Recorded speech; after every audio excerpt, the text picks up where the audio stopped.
Welcome to LOA Today. I'm Walt Thiessen. With me today is life coach and LOA teacher Joel Elston. This is your daily dose of happy.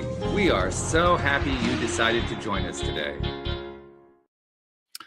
Joel, I think it's safe to say that most people know who Sigmund Freud is. Yes. Or was. I think that's probably pretty safe. Probably most people have at least heard of Carl Jung. They have some idea of who he is. I'm willing to bet that the vast majority have no idea who Alfred Adler is. I would concur with that. It is, in my mind, he is one of the top of all time, psychologists of all times. And a contemporary of Freud, which, again, something most people wouldn't even know. Right. And so while the topic of the show is Freud versus Adler, or Adler versus Freud. And so there was a point in time where Sigmund Freud, who is probably, I would have to assume to most people, the most well-known psychological person in history. I mean, his modern psychology that we use today is basically based on his theories. Mm-hmm. The mindset that your past is the part we have to work on. Everything that took place, it's a rehearsal over and over of what has happened. And then you have a guy named Dr. Adler that comes along, and he saw the world entirely different. He saw it as basically more of a stoic concept of, yeah, bad things happen. We're not trying to say they don't, but let's move forward. So Adler was more about let the future pull you forward, and Freud more of let the past pull you back. And we can't move forward from the past until we reconcile it and have worked on it, and we talk about it a lot. And Adler was like, let's talk about it and then move on. And it's a really and my take on this, I mean, what you described, it actually laid it out perfectly for me. My take is that one is really the basis for therapy, the other is the basis for coaching. Yes, and that's so obviously it won't be hard for our audience to realize I'm Team Adler here. Yeah, I use his concepts often in the formation of my modalities and what I do. Again, cognitive behavioral therapy is sort of under his umbrella, where it's about where we are. Let's look at the life. He's about improving the entire condition, moving forward, right mindset. Let's pick ourselves up. Let's move on. Right. And you and I've had discussions for a long time about how psychology, who tended to and continues to sort of lean toward the Freud model of the trauma. Let's keep talking about that trauma, and the trauma never goes away. And we're going to talk about it some more. And you get stuck in that victim mindset, that helpless mindset, where Adler was more of a growth mindset person about, we got it, move on. And this is real controversial. In fact, there's a lot of people that get really angry when these discussions even happen. Well, it also happened between them because they were originally friends and colleagues, and then they actually had some acrimony going on between them. Absolutely, because it was such a if you go back to, for those of us old enough, the Sony Betamax versus the VHS format in video recorder, actually the Sony was a better option, more compact, higher quality, but everybody went with the VHS, and so Sony just sort of fell by the wayside. So Adler is Sony basically here in this discussion. Now, he influences a lot of people, but so there's traditional psychology, and then there's a category of psychology called transpersonal psychology. That is, it is, again, frowned upon by traditional, the psychology. Like if you go to get a degree, you're going to get a traditional psychology degree, and to be licensed, you have to be trained in that.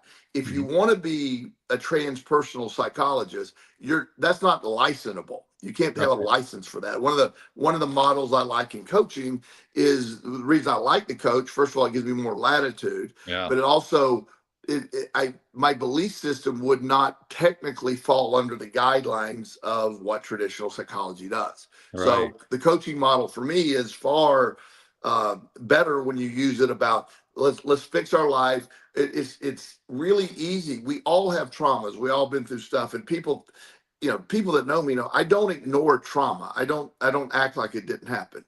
But I'm always looking for a point of moving forward. Let's move forward. Let's create new things, not being stuck in the cycle of that. And Adler was a big proponent of the moving forward process. And it really, for most people, in my mind, since that is my model, I think most people, when they try both, they're like, wow, there's a way to move forward while still working on trauma if you need to work on trauma. I have people that I'm coaching that are in trauma therapy with a traditional therapist. It works real well. I'm still about moving forward.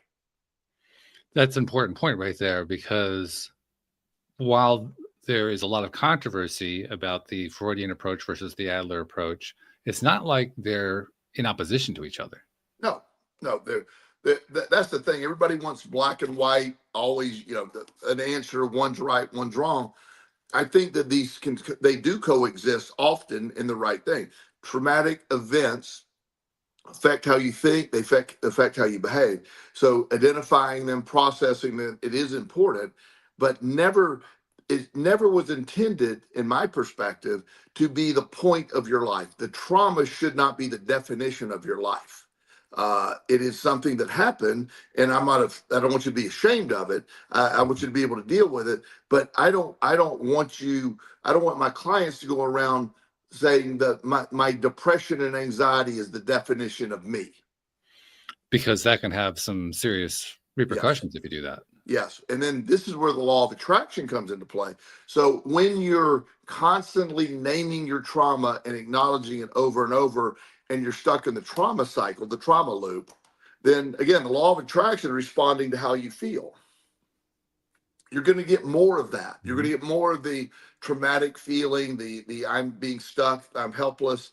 The learned helplessness that comes with that is very sad.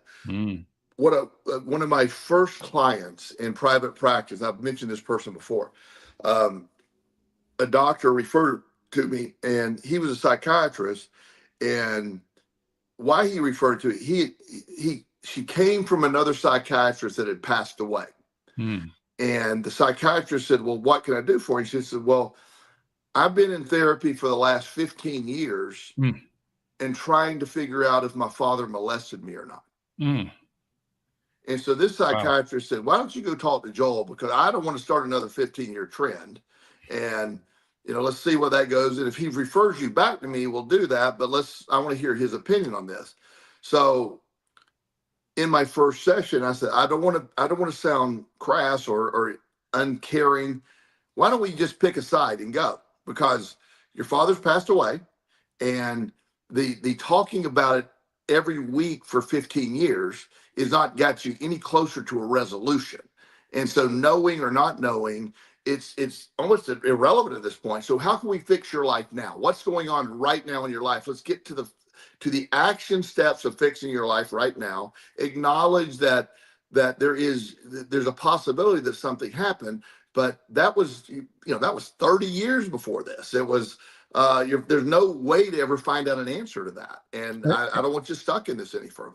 And let's address why that particular approach is the one that you want to take, and that particular psychiatrist was hoping that you would take with this particular client. Why is it important to make that shift after all this therapy they've been doing? Well, when you get in therapy that will have no solution, no answer, it actually becomes detrimental. Imagine talking about the same problem with no answer for 15 years. You become the definition of that. She felt she was debilitated because she couldn't ever figure out the answer to that question. And she said, well, I have nightmares, but I don't know if I remember that right. And she had a lot of reasons why she couldn't remember. And her mom was insistent that it didn't happen, but she said, my mom's an enabler. I wouldn't know. But there was nobody that had any information that can verify factually one way or another. So the being stuck in a problem is when there is going to be no solution, picking a side. And I didn't mean it to come across as I don't think it matters, we're not going to have an answer. So we're going to just assume either that it did or didn't. But where are we at in your life right now? What's going on? She's dealing with depression and anxiety. Where can we start with those things? Does she need medication? Does she need to, get focused on doing something differently? She had, 2 kids that were adults at that point. They were doing really well. She had been very productive at work. So I started focusing on what was going right in her life. And eventually we got to a point where, and I said, I don't want to see you for 15 years. I really don't. I want to see you till we can get this straight. And then you be able to function not knowing that answer. But when you've been sold on the concept that you have to have the answer before you can ever do anything about it, that's not good therapy to me. It's not that it can never be good therapy, though. What? I don't understand. Well, I mean, looking to try to give voice to the answer, that can certainly, under certain circumstances, be helpful, can't it? Oh, absolutely. But at some point, would you agree that 15 years might be a little long to try to do I would think that seems a little bit excessive. Yeah. Yeah, and especially when it keeps you stuck, and that's Mhm. that sort of thing. And I'm okay with, if you still need to talk about it with a therapist, that's fine. But let's not wait on that answer before we can take actionable steps to improve the quality of your life. And so the obvious question that follows along with that is, if you have been going through this kind of a therapeutic cycle, and if you do start taking action-oriented steps, does it work? It does. It does, in my opinion. I've seen it happen many times. And also, not just totally dismissing the original stuff. It's hard to go from focusing on one topic for 15 years and then not address it at all. But there is going to be a method of stepping away from that, which, what other parts of your life are going, her job was going well, her kids are doing great. She was drinking way too much. So why don't we start with that? Without information of whether she was molested or not, let's start with the information of, hey, you're drinking too much. How can we stop that? What can we reduce that? Can we focus on that without the answer? There's things we could do without that original answer. So why is it that, I mean, we framed this as Adler versus Freud, and as you pointed out, this is a fairly controversial topic even today. Yes. Within the psychological field, the field as a whole. Why is it still so controversial? Where is the angst that comes into it? Well, there's a lot of people that think, first of all, our general way of thinking, the law of attraction or the Adler transpersonal psychology about fixing it. A lot of people will think you're ignoring, you're victim shaming, you're blaming the victim, which is never the case in my opinion, for me. But there's a lot of people that get stuck on, they own their trauma, they define themselves by their trauma or their diagnosis. That's a trend that I've seen more and more over the years. In fact, I see people on Instagram. I told you I got off Facebook, but I'm on Instagram, and I'll see people, usually younger people, that they're in their little brief description of who they are, they're listing their psychological diagnosis. That's their definition of them. They, I'm borderline personality. I'm this. I'm that. And is that the definition that you're putting out to the world? Is that how you see yourself as that person, as borderline? Borderline is a description of behaviors that is a very complicated psychological process. And I don't think Instagram listing that is any way beneficial, except reinforcing to you that's what you got. It's a valid point. It reminds me of a story that you've shared a number of times. In fact, you shared it in the book that we put together a few years back about a young boy who we called Marcus, not his real name, who has since grown up and I believe is pursuing a career in psychology. I think he's doing great. Yes. Yeah. But it reminds me about how he essentially, in his first conversation with you, did exactly what you just described. He basically, when you asked him to tell you about himself, he told you about all his diagnoses. Yes. Because they were how he defined himself. Yeah. And he was baffled when I kept asking, well, tell me about yourself. I don't understand, I'm oppositionally defiant. I'm depressed. I have an anxiety disorder. I have conduct disorder. And I'm like, Okay, that's not what I asked. But he just was, since he was sitting in front of what he perceived as a therapist. Hmm. So that's all they wanted to talk about. And Mhm. where I wanted to know, like, tell me, do you like to play video games? What do you Yeah. do for fun? What, just give me something that you enjoy. Mm. Uh, and it was so foreign to him. In fact, he was one of the ones, if you remember, he was the one that, after, him explaining to me that his mother died while he was in foster care. Right. And so I said, oh my God. And so I gave that a minute, and he goes, do you want to know how that makes me feel? And I go, well, I imagine it makes you feel like shit. I mean, your mother died. It's horrible. What stupid question that? He goes, every therapist I've ever talked to asked me that question after I told him my mother died. I go, wow. And he goes, I just thought that's the weirdest question. Like, was I wrong? Because, and I go, I can't speak for the other people. I guess that's how they were trained. How does it make you feel? Your mom died. You're in foster care. You're depressed and you're anxious and you're miserable, would be my guess. If I were to try to imagine why it is that a therapist would ask that question in the way that they ask it, I'm willing to bet that it's because therapists are trained not to tell clients what's going on with them, but rather to get the clients to bring it out themselves. So that's probably why they're asking the question. That is the correct way to ask the question for what you're saying. However, when there's something so glaring, well, tell me, how did your mom dying and you being in foster care make you feel? Mm. I can just move on. I'm not going to. I didn't say, oh, you felt terrible. I just assumed you felt terrible. And then when he asked, he was baffled that I didn't ask him the question. That's how many therapists he had seen. Mm-hmm. Mm-hmm. And I won't even do that to you. Of course. I mean, that's absurd. If you weren't depressed and anxious, I would be far more concerned than if you were, because what happened would be the cause of anxiety and depression. Yeah. Yeah.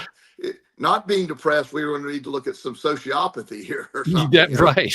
Yeah. So yeah, and again, so when you get into the, the people, like, I know some trauma people, they're good people, and I'm not minimalizing the work they do, but it is like they just squeeze that, they hold on to it like a secure blanket, and the moment you suggest any step forward, oh no, the trauma must be dealt with before they can move forward. I'm going, I think there could be a simultaneous approach here.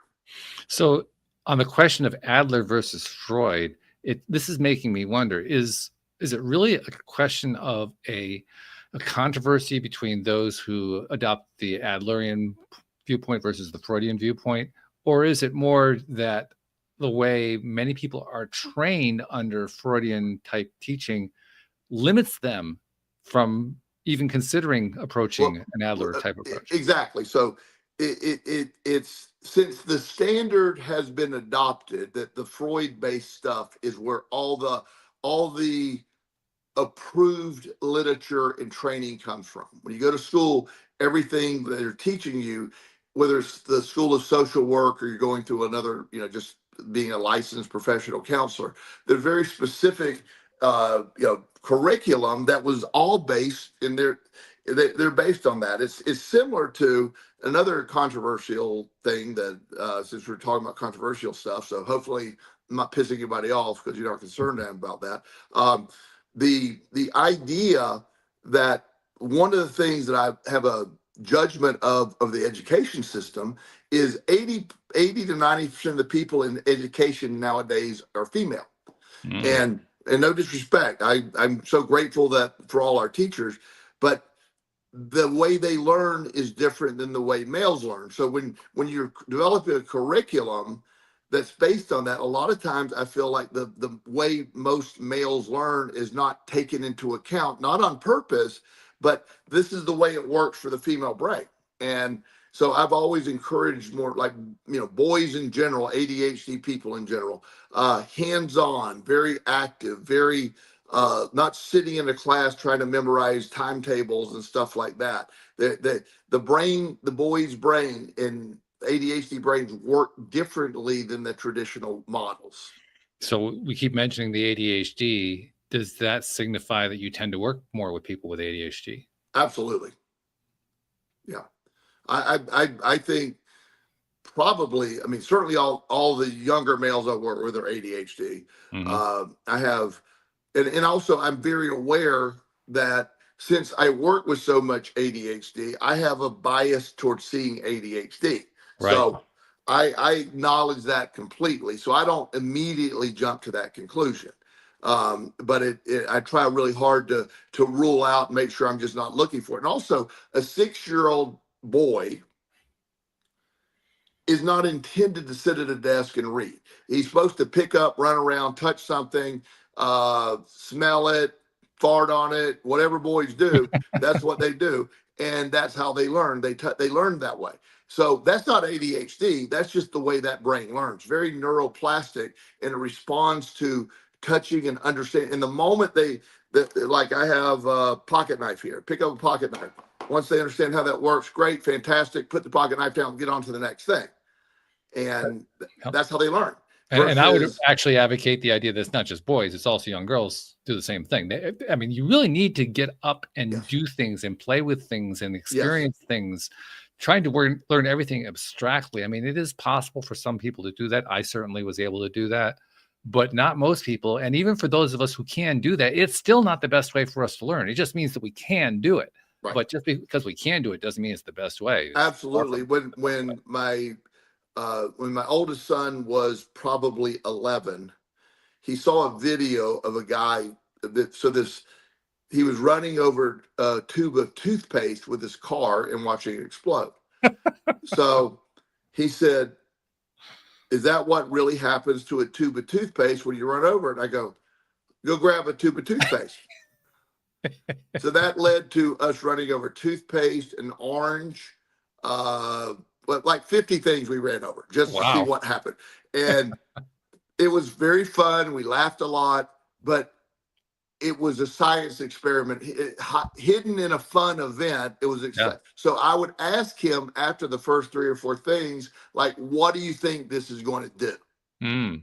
And so he would look at the object, touch it, and so one of the things was a ping pong ball, Okay. and so we put it up under the tire so it wouldn't roll away. And then when I rolled back of it, I didn't know what it was going to do.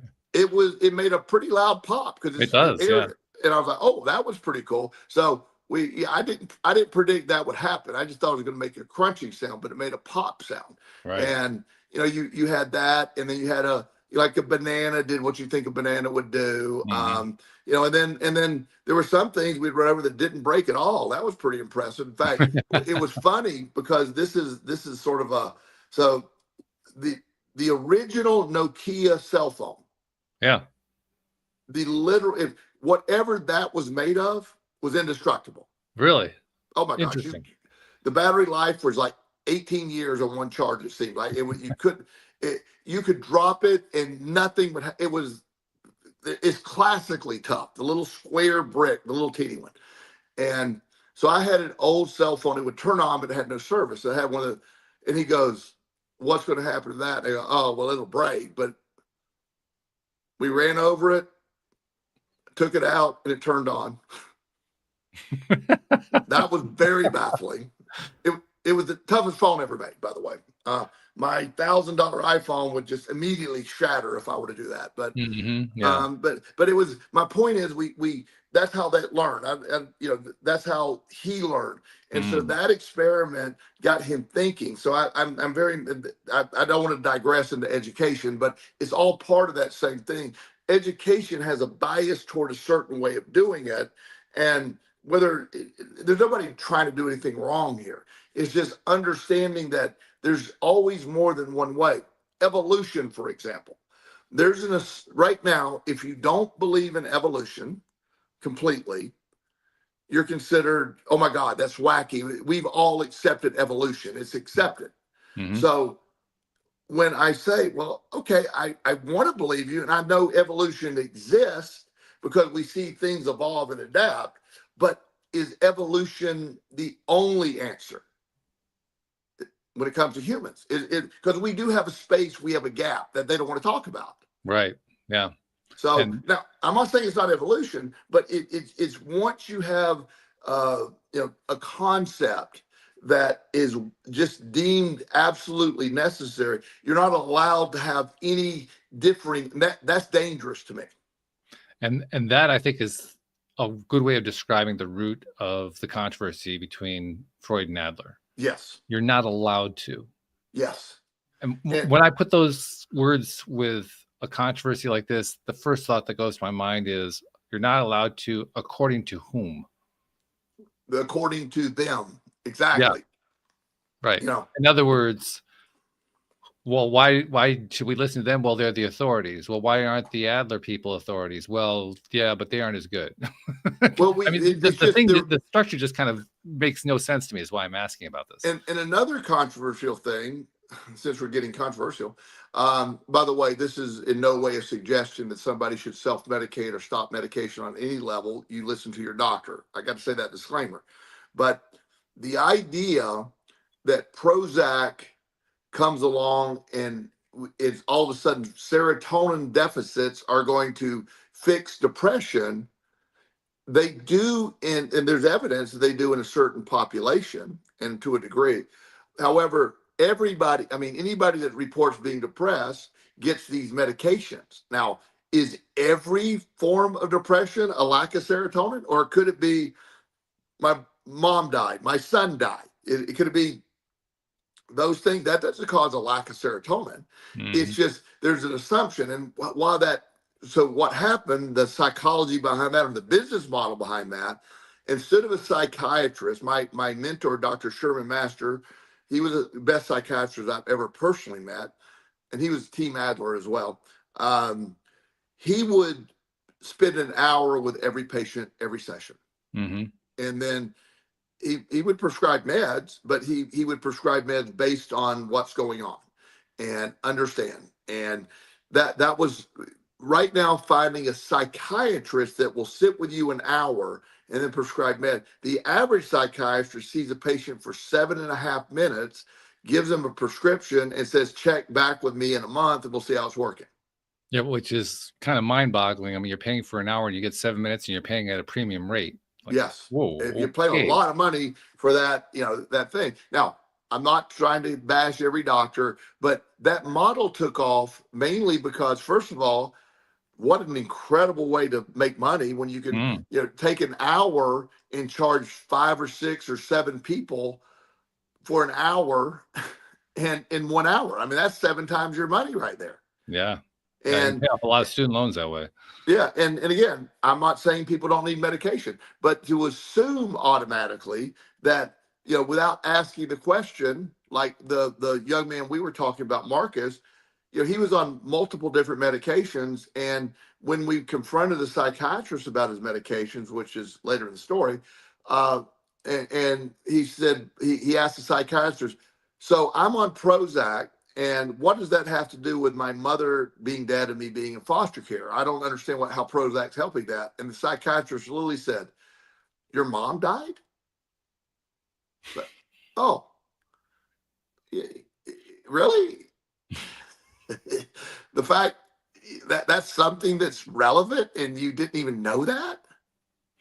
It is mind-boggling. How would he Yeah. not know? Yeah, well, So I mean, if he's only getting 7 minutes per session, that would explain how he wouldn't know. yeah. Well, and what they do, and I won't even get a rant about this foster care kids not getting good care, but Mm. what they do is they talk to the foster mom or parent or the group home manager and say, yeah, he's been an ass, he screams, he yells, so blah blah. Well, they don't even really talk to the client. They listen to the caretaker who's like, I just want the dude to shut up. Well, the kid can't shut up because he's been ripped from his family, put into a foster care home. Nobody's actually talking to him about the stuff that mattered. And when he acts out, you give him more medication. When he's crying, you say he's depressed. He should be crying. He should be processing.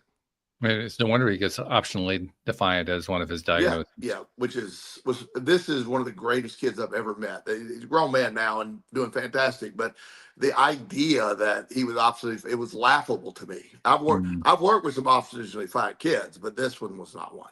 He was not one. Yeah, it's a cautionary tale. Is the Adler versus Freud controversy? Is it just over action versus repeat playing the same tape over and again until you find out what the actual cause of it was? Is that the entire root of it? That's the main crux of it, but there's some subtleties in it as well. The philosophy of Adler had a spirituality component in there as well that a lot of people, it wasn't big, but it was also whatever is fixing your life in general, not just moving forward, but eating well and looking at the whole condition more than just, okay, here's your trauma and or this, all of this is built on that, and all your neuroses and all the other stuff that are taking place are based on that. We're just going to talk about that until it gets better. That there was never a solution to the trauma discussion in my mind that Freud offered. But Adler was more of a comprehensive, let's fix your life. Let's, when I was in my gambling addiction and things were terrible and I lost everything, I was homeless and eventually got into a treatment program and had to build my life back after getting out of jail. I was still depressed because I was barely making enough money to survive. I had crappy jobs. I just couldn't seem to find a path forward that made sense. How am I ever going to have a quality of life? So I was depressed at my future. And that's when I sort of got introduced to the law of attraction along the way. Mhm. And changed my thinking and opened the future was always going to be there for me. I just had to be able to tune in and see it. I didn't see a pathway to it because I was stuck in that lack mentality. Yeah. And I can certainly understand that one. We've heard that story many times here, obviously. And it's what you went through and what you did afterward is truly remarkable. It reminds me though, more and more people are aware of some of these ideas that we talk about, that others talk about, the more alternative approaches that basically emphasize, well, let's see what you can do right now to make your life better. Let's see what you can do to change your mindset, this kind of thing. And it's gaining a lot of traction, but it's still in the minority. That is still the minority viewpoint. And I had a sort of a real world example of that drop in my lap the other day. Not something I pay much attention to. It was on social media, and I don't even spend a whole lot of time on social media anymore. But I was flicking through because I was actually trying to contact somebody through Facebook Messenger, and so while I was there, this thing pops up on my screen. It's a post by somebody who doesn't buy into the whole mindset, go within kind of approach. He's kind of pissed off about it, and the post essentially said, "I'm so sick of people advocating that what I went through was a real problem." In other words, the thing that he experienced, or she, I'm not sure was it he or she, the traumatic experience that they experienced was a real trauma. So therefore, stop bugging me about going within. The real thing actually happened. It was there. Deal with it. Don't give me all this go inside bullshit. That was the argument that the person was making. Yeah, I don't know why you would hold on to that.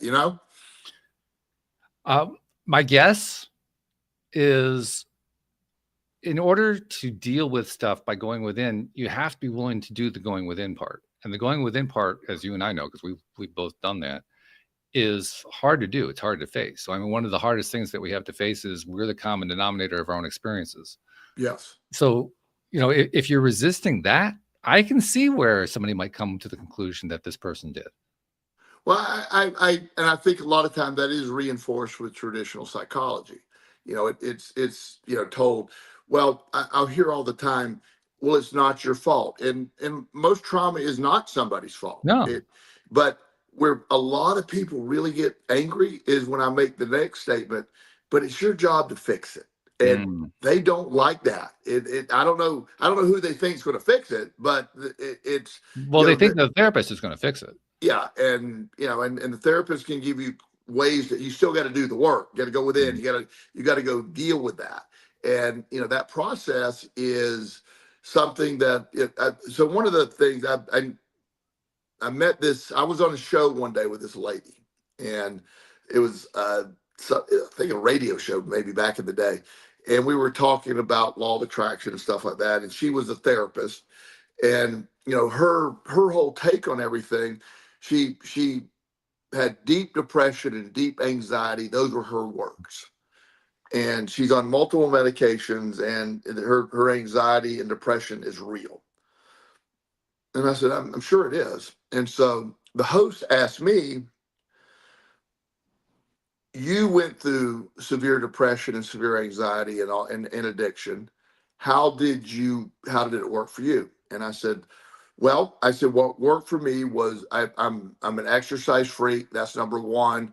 I did a lot of my own work. I practiced meditation. I dealt with the stuff that had happened the best I can. I worked on changing my mindset. And she interrupted me and she goes, that doesn't work for me. And I very politely says, I thought the question was what worked for me. I apologize if I misunderstood the question, but I thought he asked me. Well, she goes, I'm tired of you people saying that exercise. You're put it back on me. I didn't do anything to cause this. I go, I'm not putting it. I'm just telling you what worked for me. And then then she said, she didn't know my story. She said, I doubt you've had any real trauma. Oh dear. Yeah, and I've encountered that mindset myself. Yeah. I do know that mindset, and Yeah. I mean, I feel for people who go through it, but there's also a piece of me that says, I wonder when they're going to decide they've had enough. Yeah. Because that's really what's not happened yet. They haven't decided they've had enough of it yet. And that was so baffling to me. And I said, well, I've had some traumas, and I didn't get into all my traumas or anything. I didn't want to. It sounded exploitive to me to say, hey, yeah, my son died. I was a little bit of a trauma there. I didn't, but in fact, the radio host who had read my book goes, let me be really clear. So Mr. Elston's had trauma that most people, and I said, I am not saying my solution is for everyone. I'm telling you what worked for me. I consider my addiction cured, which is not something you're supposed to say in psychology. Everybody says I've been recovery. I no longer have an addictive brain. It's changed. I'm not going to go gamble again. I'm not. That's just not a thing I'm going to go do. Again, traditional stuff doesn't like that. I cured my depression. I cured it. I don't. When I say I cured the severe anxiety, I'll occasionally have stress, which is normal, but that debilitating anxiety stuff doesn't exist with me anymore. And that's just a lot of my stoic beliefs, and I did all the work around that. I did a lot of work for all of this stuff. So I don't deal with those things anymore. I think my brain is healed from that, and I have no idea why someone would be upset that worked for me. And I you know me well enough. I will say what worked for me. I am not a solution to everybody. I am not. The people that believe the way I believe and do what I do can find success. I accept that this won't be for everybody, but I couldn't live a victim mindset the rest of my life, believing that there's no solution. And when you believe like somebody believes that, you become helpless. That's learned helplessness, and you offer no solution to yourself, and you basically made this a lifetime curse. Yeah. And in fact, everyone who experiences that kind of thought process that we've been describing here, someone who would respond the way that woman responded to you on that radio program, if you have that kind of a mindset, I don't recommend reading the book, because it'll probably just add to your depression. But do like a chat GPT request on summarize what the Learn Helplessness book is about, and just see how much of it is a reflection of what you're going through. Yeah. Because what you're going to find is the parallel is almost exact. It's almost perfect. It is. And one thing I want to be really clear about, I'm not trying to shame anybody in whatever they're doing. And life is very complicated, and it has many, many different avenues to take and look at. I just want to advocate for, there's a group of people that is greatly, I think we've been marginalized. The Team Adler crowd has been marginalized because that was the thing that was sort of ruled out. It was the one that we left beside. And it's not about a personality thing with Adler or Freud. It's simply about a modality that I find much more action oriented, which is a key word for me, action. Oh, yeah. Taking action, moving forward. I want a solution that includes something I can do. If my if the only solution you give me is I have to sit and wait for a therapist appointment once every week, and so that's not enough action for me. I'm not saying that's part of my action taking, but it can't be the only action forward. And I think it's also fair to point out what we're describing about the Freudian approach to therapy is very common among therapists, but it's not the only approach. There are Right. therapists who practice other modalities, other ways of handling therapeutic situations. And one that comes to my mind is my ex-wife. She was a therapist for 10 years. She essentially burned out because she was working with clients who didn't really want to be there in the first place. They were court appointed. So the court was telling them you had to go get therapy. And so that's how she was seeing them. And as a result, they weren't really motivated to get better. They were just motivated to get past the court sentence. So that ended up driving her away from it. But she told me a story that really touches on what you're talking about. She talked about how very early, it was before she became a professional working with clients, when she was still in her training period. Yeah, she was in the training period, and I don't even know what they call it, but you have to go through a process where you're working with clients, but you're doing it under supervision, Yes. and they're evaluating you and all that. You're under supervision. Yes. Yeah, and she was doing that, and she was getting frustrated because the clients that she was working with, they didn't seem to get any better, and she didn't understand why, and it was really affecting her. It was affecting her so severely that she had to talk with her supervisor and say, I don't understand what I'm doing wrong here. I mean, I really want to help these people, and nothing I do seems to make a difference. I just can't seem to cure them. And her supervisor was brilliant. Her supervisor said, that's because you're focusing on the wrong thing. It's not your job to make them better. She says, what? That's what I'm here for. He says, no, that is not your job at all. Your job is to provide them with information so that if they want to do something, this is what they can do in order to get better. It is not your job to make your client better. And once she finally grasped that, it was like, she described it, it was like there was a weight taken off her shoulders. Sure. Like all of a sudden, she didn't have to be responsible for that anymore. All she had to do was to help people get the information they needed in order to do the improvements they wanted to make, if they wanted to make improvement. Yes, I love that. And that her supervisor was brilliant, because you understand that, particularly in those cases where, I have a belief that anybody presenting for treatment, or one of my clients, where if I'll tell the parents all the time, when, if they were going to make a 14-year-old come sit in my office and he adamantly doesn't want to be there, I'll try. And I have had some success breaking through occasionally, but there has to be some minor buy-in. There has to be something, because there's nothing more stubborn than a 14-year-old boy who's determined not to say a word to the dumbass therapist. He's not to speak. And I have ways I try it, but I'll tell the parents all the time, or if somebody's dealing with addiction, even an older person dealing with addiction, or somebody in their 20s or 30s or 40s, the desire to get better is a prerequisite to any path you're going to take. If you really don't want to get better, don't waste your time. I had a mom the other day call me and said, in a very wealthy family, said, what is the best treatment center in the country? Where can we send our son? And I go, well, I said that there's no way to even determine what that is. But the truth is, your son doesn't want help. So the best treatment center in the entire world will do nothing for him. But if he wants help, the worst treatment center in the world will do wonders for him. It won't matter. And that was that. And that, I believe that statement, because if you want it, anything will work, because you want it bad enough to do it. If it's the idea that, I don't want to do it, I'm on these conditions, it's like, no, it doesn't work that way. Well, also, is it really enough to just want it, or do you have to also want it and be willing to do something about it? Because I mean, there are certainly going to be people who will sit in front of a therapist hoping that the therapist somehow waves a magic wand and they're cured. Well, yeah, but at least the door opening is wanting it. And then you implement then you, like anything else, the stages of change, the pre-contemplative stage of, I don't like how this is working out for me. Maybe I need to do something about it. That's the starting point. But if you're adamantly like, I don't have a problem and I don't want help, Mm. and somebody forces you to go get help, it doesn't. It's just a It doesn't really work. hard bar to get Yeah. past. Yeah, well, and my ex can attest to that because that's what she did for 10 years, and that's why she left, because there was no satisfaction working with people who didn't wanna be worked with.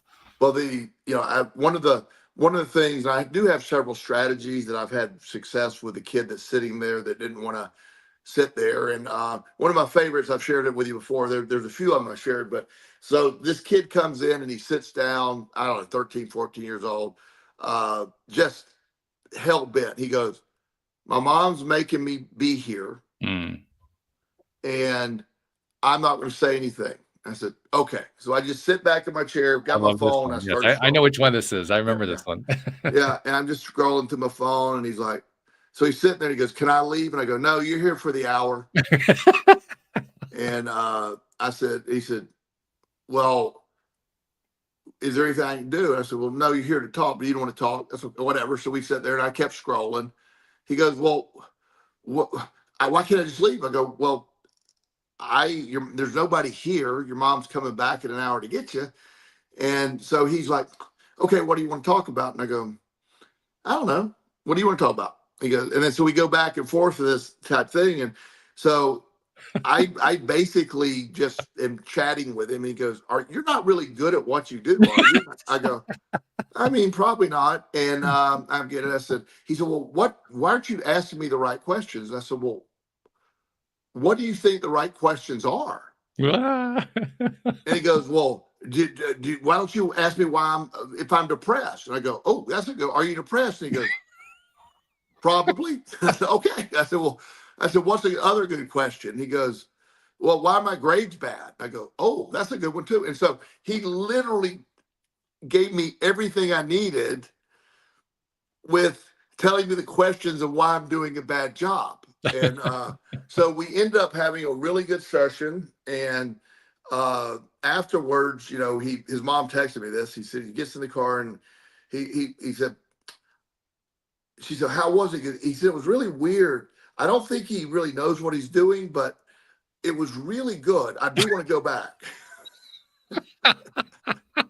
And we ended up having a great therapeutic relationship, and he did really well. But it was that initial, I'm not going to make him talk. So I just, sat there, and I knew he was going to eventually start talking. He's not sit there for an hour and not say anything.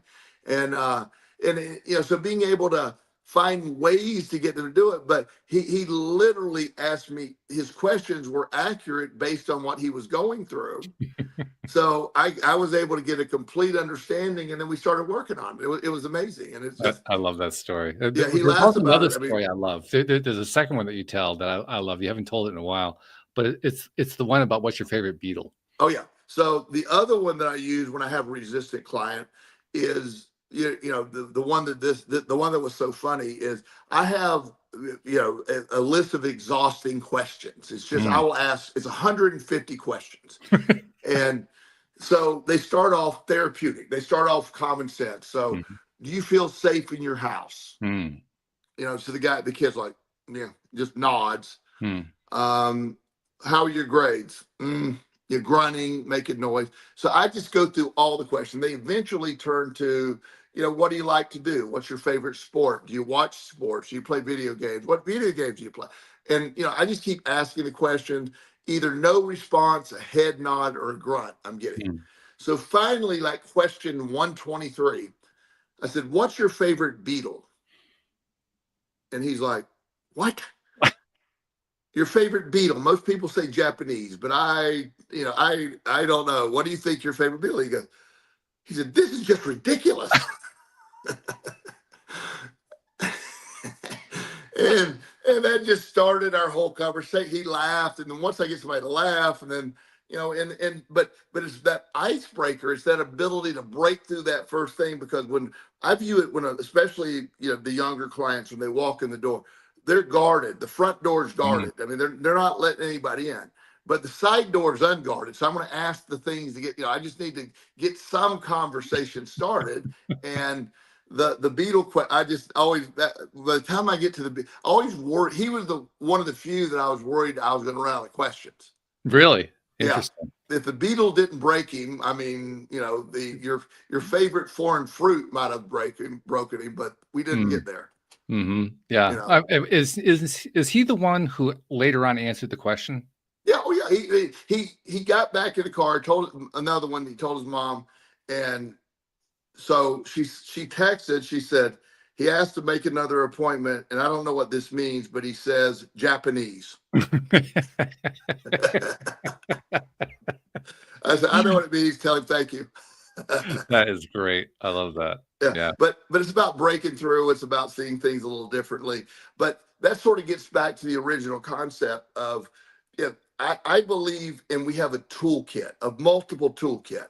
Not Mhm. everything works for everybody. Mm. There's nothing wrong with some of Freud's approaches. I get upset when we get stuck on only one answer. When we get to say Mm. this is the only way to do it because this is what the group decided was best, and it's not taking into account the fringe groups, the other people that it could have gone. Adler had been the main thing, and we would have had a whole different approach to it. The whole trauma industry might not have even existed to the level it does today. Well, the thought that comes through my mind is, regardless of whether it's Adler or Freud or anybody else, who's the guy that becomes the father of modern psychoanalysis, the bottom line to me is, when do we take into account individual differences? Yes. Because any model that says it can only be one way says essentially everybody is the same, and we know that that's not true. And that was one of Adler's statements at one point. Like this is the individual we're treating, not the over. This blanket approach doesn't work. Carl Jung tended to lean toward Adler as well. Carl Jung's another. His belief systems were closer to Adler's than Freud's. That's a whole different topic. But Carl Jung's great too. Mhm. But there's a film series called Gloria. It's on YouTube. People can look it up. And there's three therapists.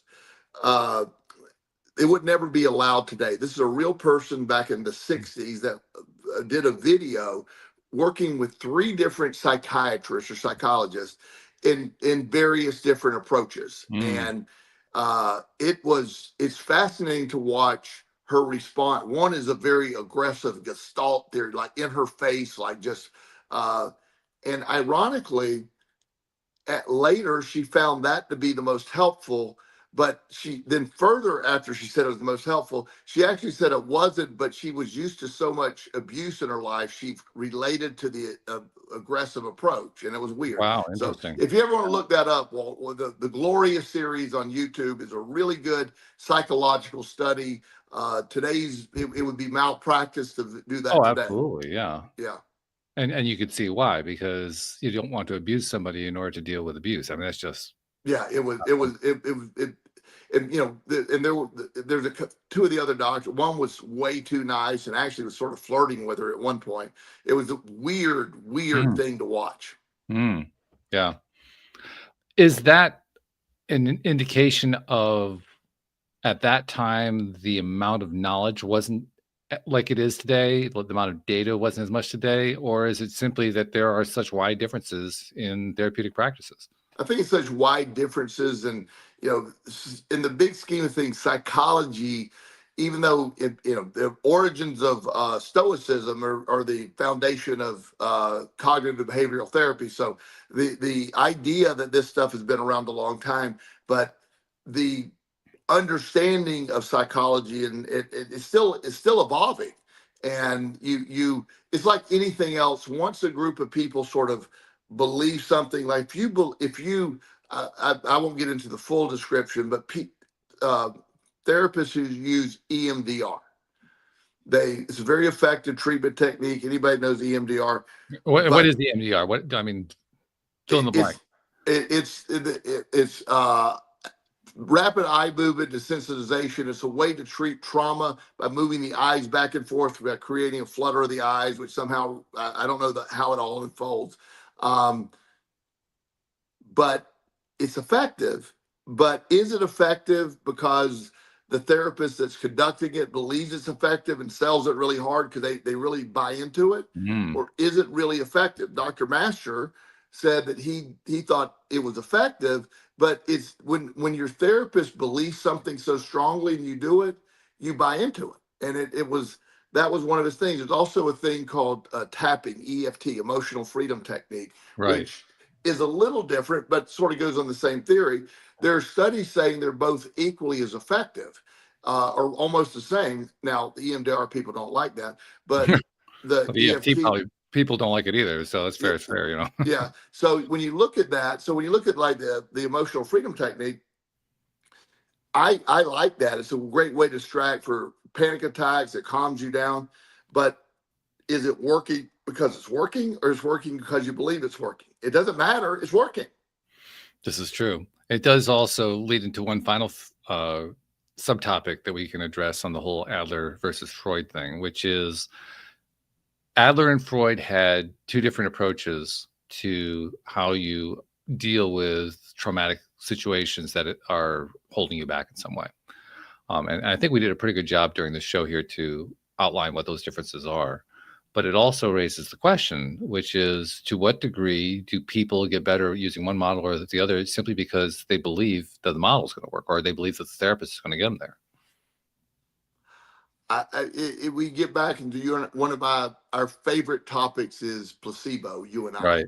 And so the influence of what you believe is working is the biggest influence of what's going to be working. It's just, I go by, and again, as I said, I have a bias toward action, a bias toward something I don't want to be helpless. I want to be able to, if there's any kind of an answer or a string I can pull on, I want to go give my energy toward that. That's where I find healing for me is what can I do when you're being told there's nothing you can do but talk to your therapist once a week for years.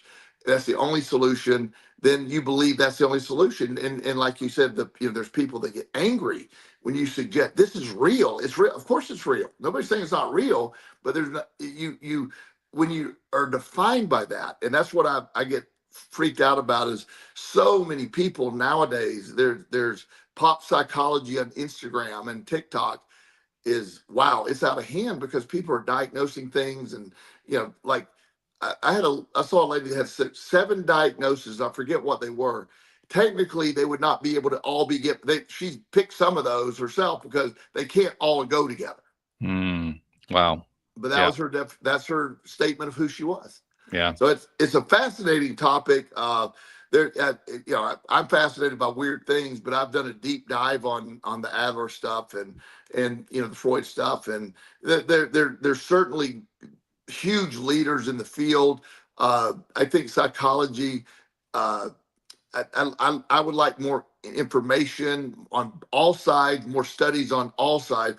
We have a tendency to pick one side and only study that, for example. But I'm an advocate for psilocybin for therapeutic use for people. That's something that it's still illegal in most areas. That's a very promising thing, and a lot of Adler stuff would work really well, in my opinion, with that type of sort of help with a psychedelic or the mushroom effect in the brain. Actually, I have a guest on within the past week who also advocated the same kind of thing about not just psilocybin, but psychedelics in general. I thought, wow, it'd been great if this had been on a show with Joel. I would have loved to watch the two of you go at it, but unfortunately, that'd be great. Yeah, my normal disclaimer is illegal, but there's a lot of studies toward it. It could be. I've experienced it. I found it very helpful therapeutically. It's a future tool. So I would love to. I'm an advocate for moving mental health forward. I don't want to be stuck on any one thing.